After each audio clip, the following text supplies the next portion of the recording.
네, 안녕하십니까. 강프로입니다. 2026년 8월 22일 핵심 암호화폐 이슈 정리해보겠습니다. 자, 미국 재무부의 국채 매입 발표와 백악관의 친암호화폐 이 행보에 힘입어서 코인 시장이 뜨겁게 달아오르고 있습니다.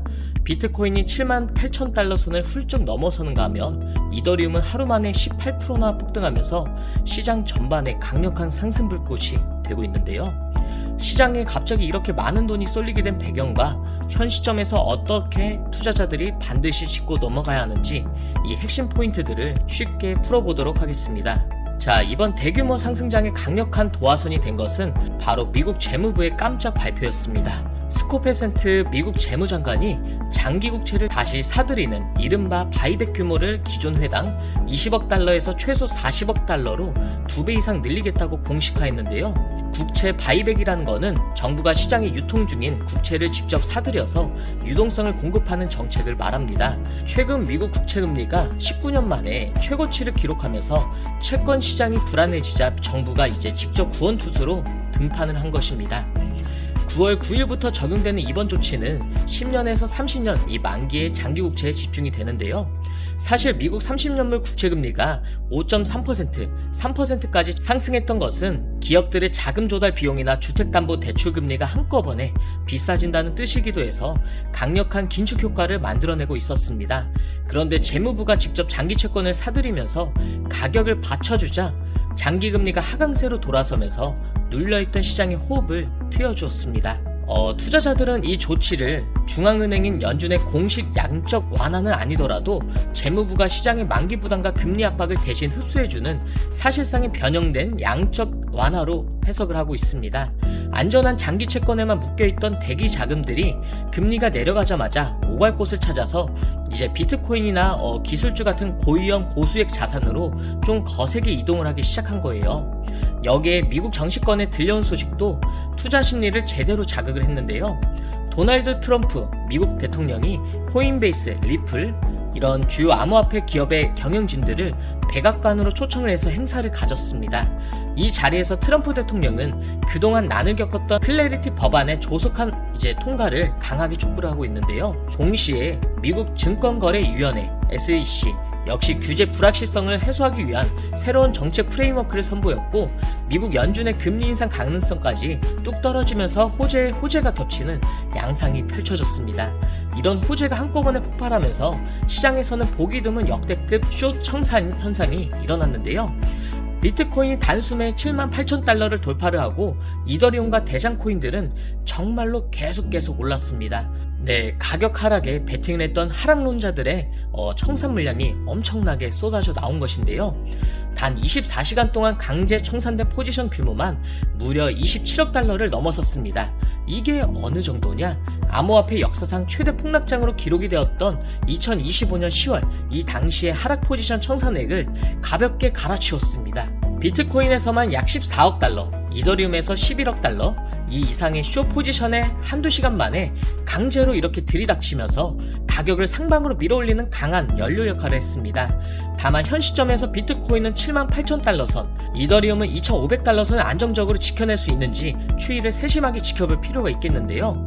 이번 폭등이 코인 자체 호재나 아니면 구조적 수요 증가보다는 재무부의 유동성 공급 뉴스에 따른 강제 숏 청산, 이 매수세가 있었던 측면이 크기 때문이에요. 강제로 가격을 올리던 하락 베팅 세력의 청산이한 요소가 소진이 되고 나면은 시장이 단기적으로 이익 실현 물량을 내놓으면서 상승분의 일부를 반납하는 경향이 있다는 점을 좀 염두에 두고 투자 전략을 세우셔야 합니다.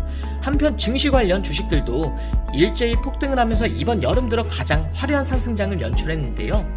암호화폐 시장의 이런 행보로 관심은 주식시장으로까지 전이가 되면서 코인 관련주들을 매도했던 하락자들까지 대거 물량을 되사들이는 진풍경이 이루어졌습니다. 우선 시장의 상승세를 주도한 대표 주자들을 보자면 약 84만 개의 비트코인과 48억 달러의 현금을 보유한 기업이죠. 스트래티지, MSTR이 약 12% 이상 폭등하고 오늘도 6%가 올랐고요.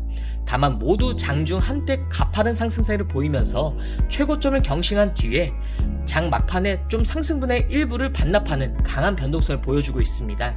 장 마감 이후에 또 추가로 강하게 상승을 하기도 했고요. 한편 미국과 이란 간의 지정학적 긴장감은 지속이 되고 있습니다.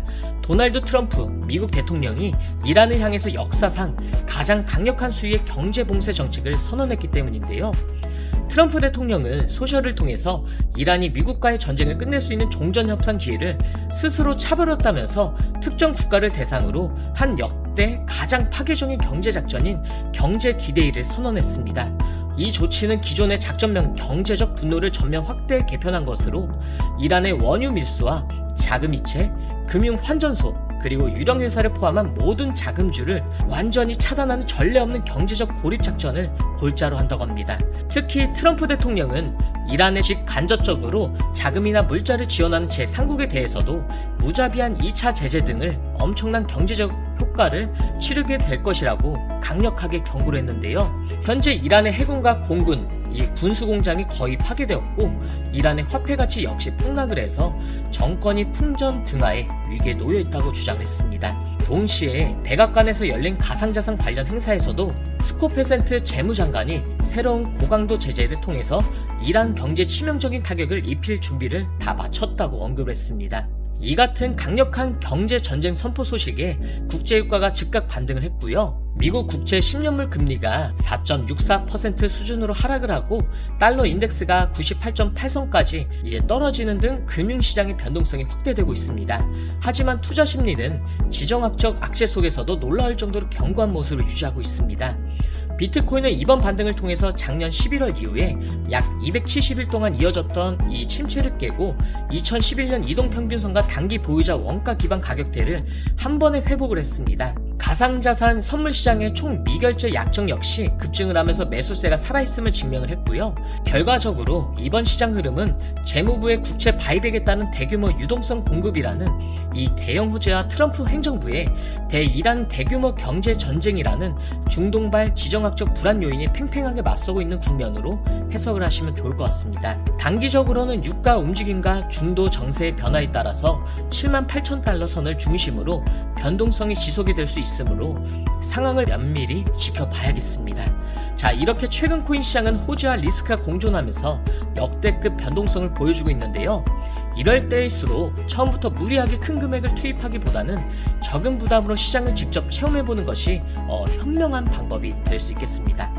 그런 의미에서 현재 비트코인과 이더리움, 리플, 이 다양한 코인들에 현재 물려있는 분들 정말 많으실 텐데요. 너무 빠져서 물탈지 이제 어떻게 해야 할지 고민이 많으실 텐데 화면에 보이시는 제 번호 010-8159-3015 제 개인 번호인데 가지고 계신 종목가, 평단가 이 정도만 적어서 보내주시면은 다른 번호로 연락하고 이러는 거 없이 이 연락처로 연락드려서 종목 진단과 더불어 방향성 좀 잡아드리겠습니다.